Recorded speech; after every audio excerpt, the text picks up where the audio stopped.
There may come a time when you need to help a loved one who's no longer able to care for themselves.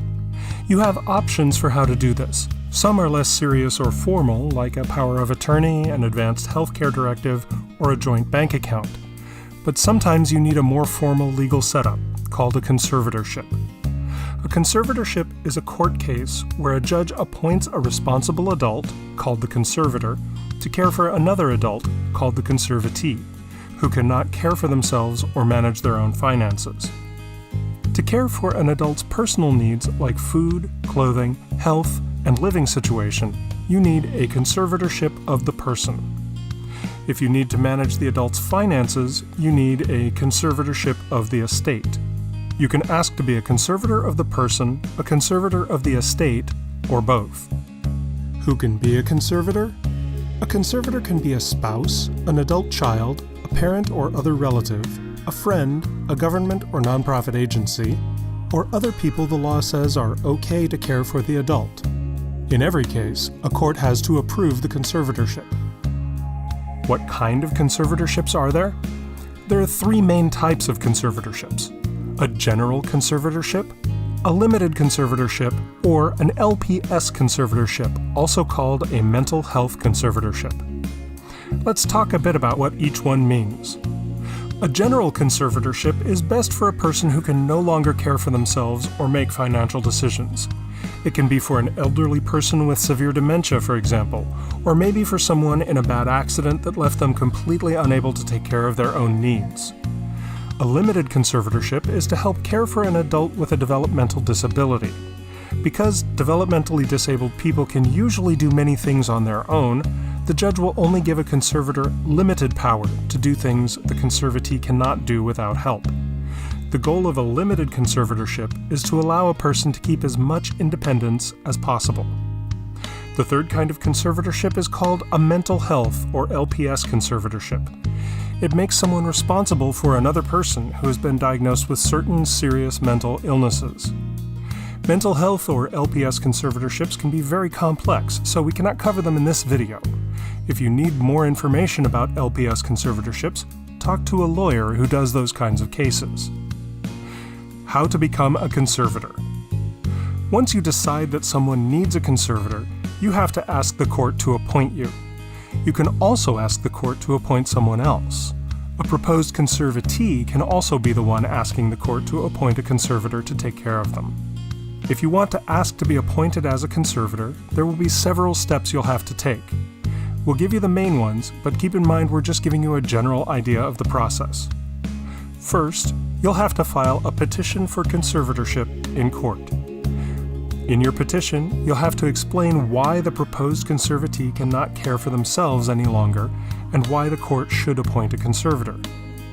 In the petition, you'll have to answer questions about yourself, about the proposed conservatee, and about the conservatee's close relatives. You'll also have to say why other less serious options will not work in this case. Once you've answered all the questions, you'll have to file the petition in the county where the proposed conservatee, the person you want to care for, lives. Second, when you file your petition, the clerk will schedule a court date. Before this court date, you'll have to let the proposed conservatee and all close relatives know about the case and the court date. You'll have to do this in the proper legal way called giving notice. Third, a court investigator will be appointed to the case. Before the court date, the investigator will meet with the proposed conservatee privately to explain how the conservatorship will change the conservatee's life. The investigator will describe the process and the court hearing and tell the conservatee about their rights, to say they do not need a conservator, that they have a right to a lawyer or a different conservator, and much more. The investigator will also talk to you and may talk to other people who know the situation and the proposed conservatee. After the investigation, the investigator will write a report for the judge. Fourth, before you see the judge, you, as the proposed conservator, will have to watch a 20-minute video, read the handbook for conservators, or both. The reason is that the court wants to make sure you understand what your duties and responsibilities as conservator will be. And fifth, at the court hearing, the judge will make sure all the legal steps were followed, read the investigator's recommendation, and make a decision. If the judge orders the conservatorship, the judge will appoint you as the conservator. This means that you can take care of the conservatee in the ways the court orders. You'll get some important papers that will say how you're allowed to care for the conservatee. What happens next? In a year, the court will review your case to make sure you're meeting your responsibilities as conservator. Before the review hearing, an investigator will personally meet with the conservatee to determine if the conservatee still needs a conservatorship and to make sure the conservator is acting in the best interest of the conservatee. After the first-year visit, the investigator will visit the conservatee every 2 years or as often as the court feels necessary. If the investigator thinks there may be a problem, they'll write a report and ask the judge to appoint a lawyer for the conservatee. This may start the legal process to remove you as conservator, so remember to always do what the court asks you to do and be sure you take good care of the conservatee. Still have questions? To get more information about conservatorships, visit your Superior Court's website, especially the section on self-help. Your court's self-help center may also be able to help in person, but check first that they help with conservatorship cases.